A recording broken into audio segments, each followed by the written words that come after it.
Welcome to Fractured Chaos. Listen, I need to tell someone what happened because honestly, no one's going to believe this shit.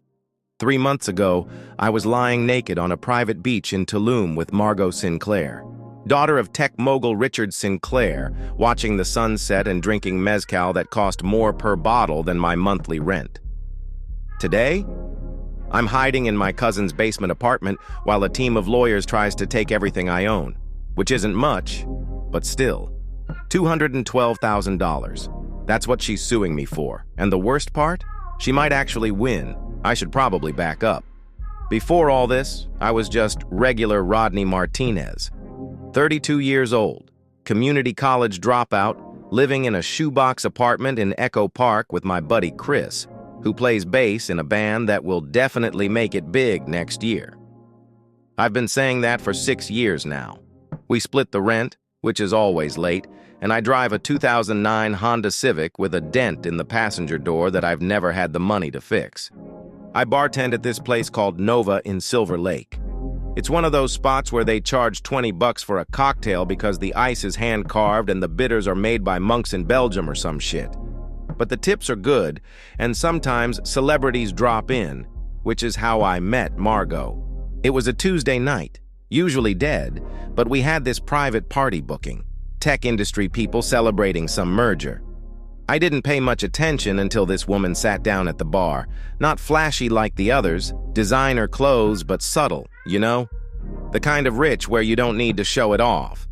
She ordered a dirty martini, watched me make it, then said, "You're very precise. I like that." Her name was Margot Sinclair.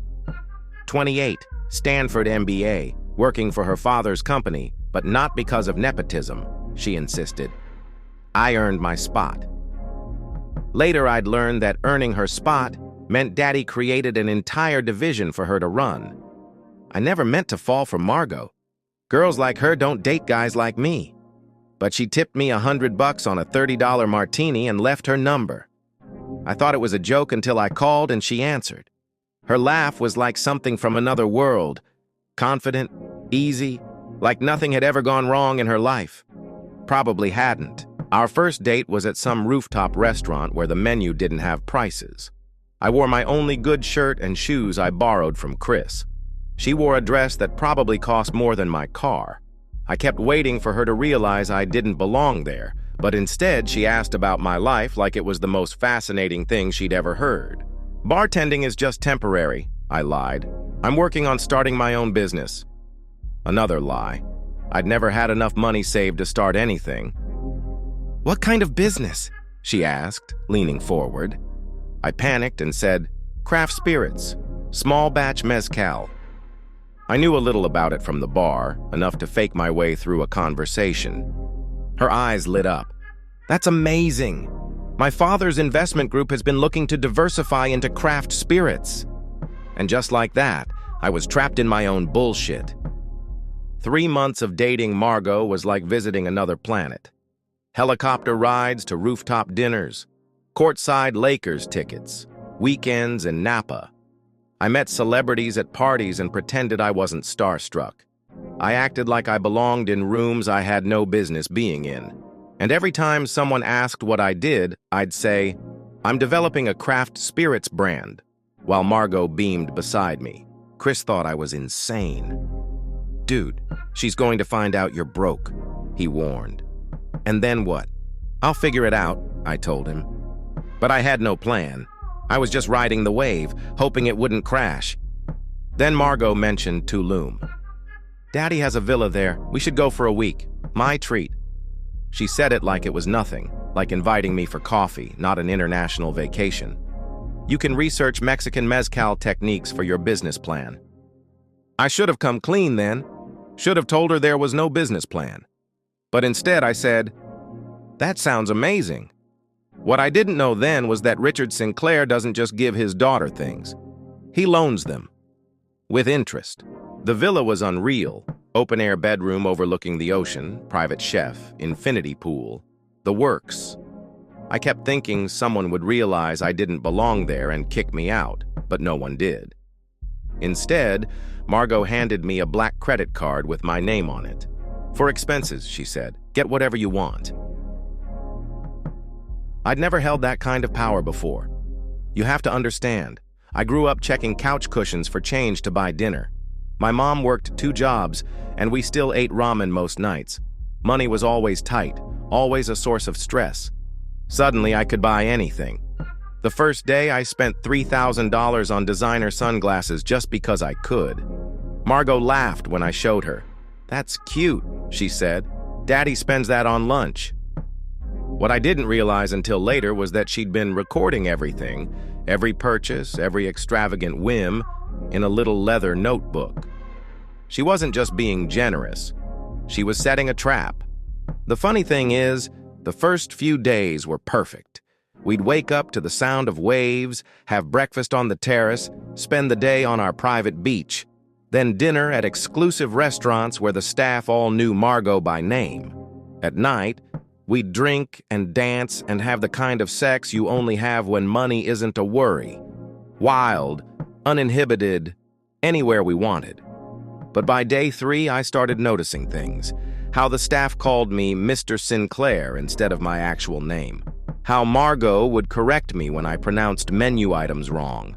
How she'd subtly guide my hand to the right fork at dinner. She was training me, like a pet.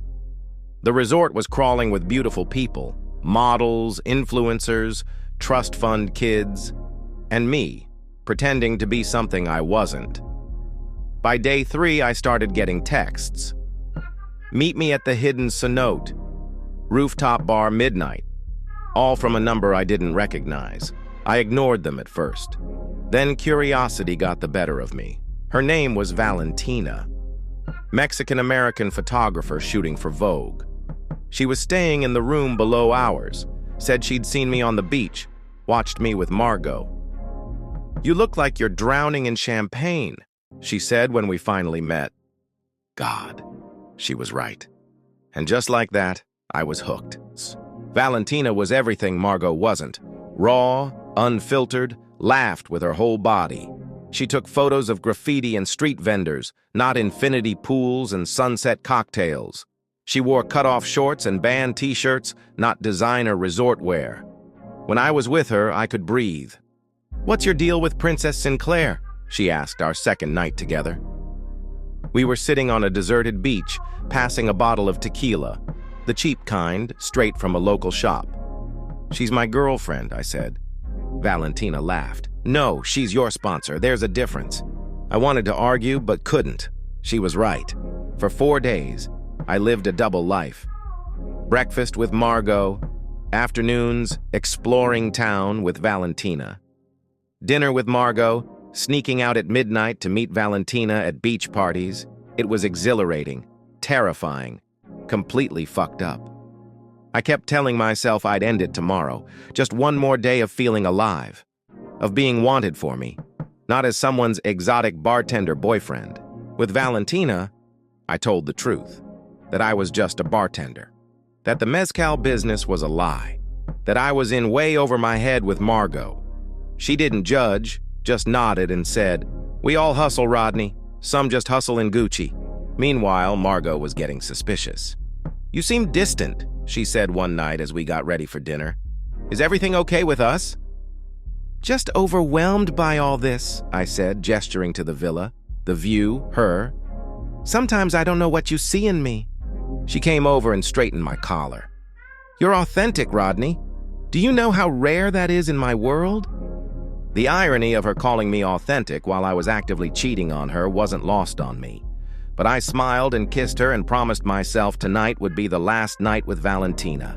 Then came the message that changed everything. "I know what you're doing. Meet me at La Luna at 9 p.m. or Margot finds out." No signature, no return number. I nearly had a panic attack right there. Margot was getting a massage. I had 2 hours to figure out who was blackmailing me and what they wanted. I texted Valentina. No response. I paced the villa, rehearsing excuses, apologies, anything that might save me from whatever was coming. La Luna was this super exclusive club on the edge of the jungle. You needed a password just to get in, which the blackmailer had included in their message. Inside, it was all red lights and bass that vibrated your organs. I searched every face, looking for someone watching me. Instead, I found Richard Sinclair, Margot's father, sitting at a private table swirling whiskey in a crystal glass. "Rodney," he said my name like it tasted bad. "Have a seat." I'd only met Richard once before, briefly, at some charity gala where he shook my hand without really looking at me. Up close, he was smaller than I expected. Thin, precise, with eyes like laser pointers. The kind of man who makes decisions about people in seconds and rarely changes his mind. "You seem surprised to see me," he said, signaling the waitress for another drink. "Bourbon? Or are you more of a mezcal man given your business interests?" That's when I knew I was fucked. He knew about my lie. Turns out Daddy Dearest had been in Tulum the whole time, had us followed from the moment we landed. He knew everything, every purchase, every lie, every moment with Valentina. He pulled out his phone and showed me photos. Me entering Valentina's room. Us on a secluded part of the beach. Timestamps, locations, the works. "Margot has horrible taste in men," he said. "Always has. I usually let her figure it out herself. But you..." He paused, and I swear the temperature dropped. "You're costing me money." That's when he slid a document across the table. A contract Margot had apparently signed before we left. Everything she spent on me, the flights, the villa, the clothes, the meals, it was all logged as a business development investment. And there was a moral clause. If the investment was compromised, say by the investment sleeping with someone else, the responsible party would repay everything plus damages. $212,000, Richard said, "due within 30 days, or we take you to court." I laughed. I actually laughed in his face. "I don't have that kind of money," I told him. "I'm a bartender." "Then I guess we own you now," he replied and walked out.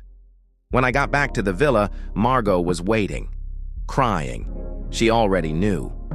Valentina wasn't just a random photographer, she worked for Richard. The whole thing had been a setup from the beginning. "Daddy wanted to prove you were just after my money," she sobbed. "I defended you. I said you were different." I tried to explain, to apologize, but she just held up her hand. "Save it for the deposition," she said.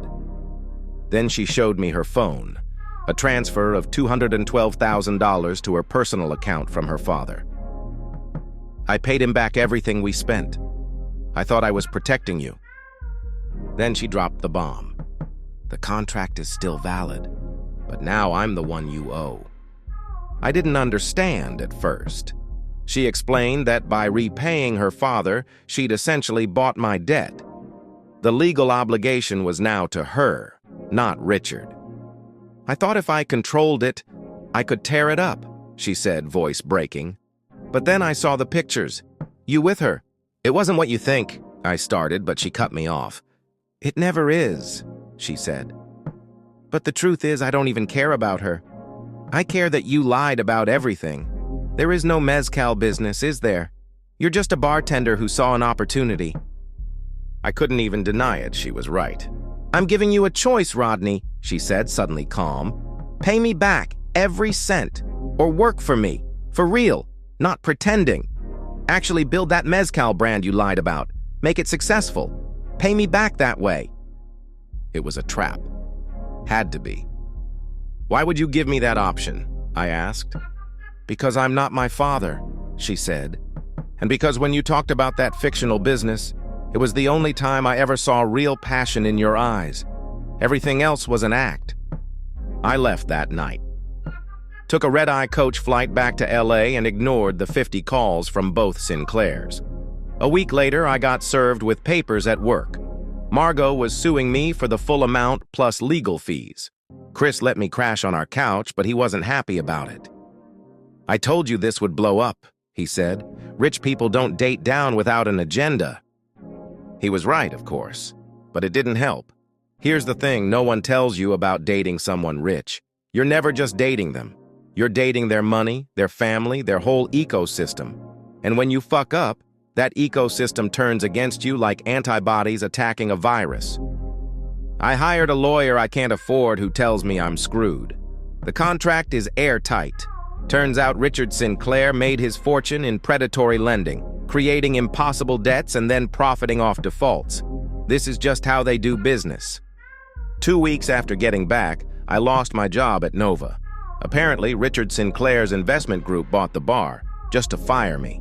I couldn't prove it, but I knew. I started working at a dive bar in Koreatown. Tips are shit, but at least no one's trying to ruin my life there.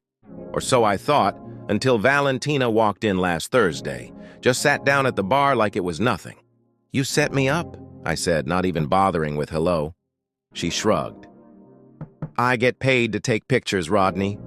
Sometimes of landscapes, sometimes of people making bad decisions." She ordered a whiskey, neat. For what it's worth, I didn't know the whole plan. I thought I was just documenting a breakup for a jealous dad. "Why are you here?" I asked. "To warn you." She slid her phone across the bar. On it was an email from Richard Sinclair to his legal team.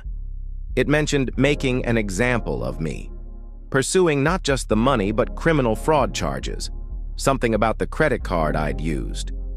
"He's not going to stop at taking your money," Valentina said.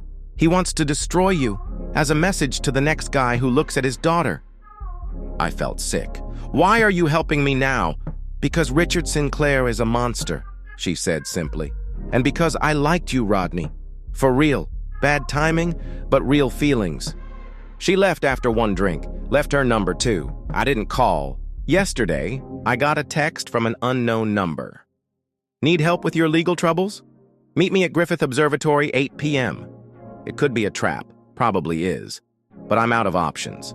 So that's where I'm headed right now. Could be Margot offering forgiveness. Could be Richard with another scheme. Could even be Valentina with actual remorse. Or maybe it's someone else entirely. I keep replaying those days in Tulum, the feel of Margot's silk sheets, the taste of expensive champagne, Valentina's laugh in the darkness of a beach at midnight, the weight of that black credit card in my wallet. I wasn't just playing pretend. I was trying on another life, seeing if it fit. It didn't. But now I'm paying for it anyway. You want to know the most messed up part? Part of me still misses Tulum, misses pretending to be someone who belongs in that world. But I've learned my lesson. When something seems too good to be true, look for the hidden camera and the contract's fine print. Okay, I'm here, at the observatory. There's a figure standing by the railing, looking out over the city lights. I can't make out who it is yet, but they're holding something. Looks like a folder. Oh shit, they're turning around now. It's Nathan, my roommate from college, the one who introduced me to coding before I dropped out. The one who now works for... Oh my God. He works for Sinclair Tech. Has for years. "Hey, Rod," he says, like we just saw each other yesterday instead of 4 years ago. "Got something you might want to see." He hands me the folder. Inside are screenshots of emails between Richard and Valentina planning the whole setup. Voice recordings of Richard admitting the contract was fraudulent. Bank transfers showing Valentina got paid $50K for her part. "Why are you giving me this?" I ask him. Nathan shrugs. "Richard fired me last week. No severance, no reason. Just clean out your desk." He looks out at the city again. Figured it was time someone played his game better than he does. I flip through the documents, barely believing what I'm seeing. "How did you get these?" "I was head of cybersecurity," Nathan says with a smirk.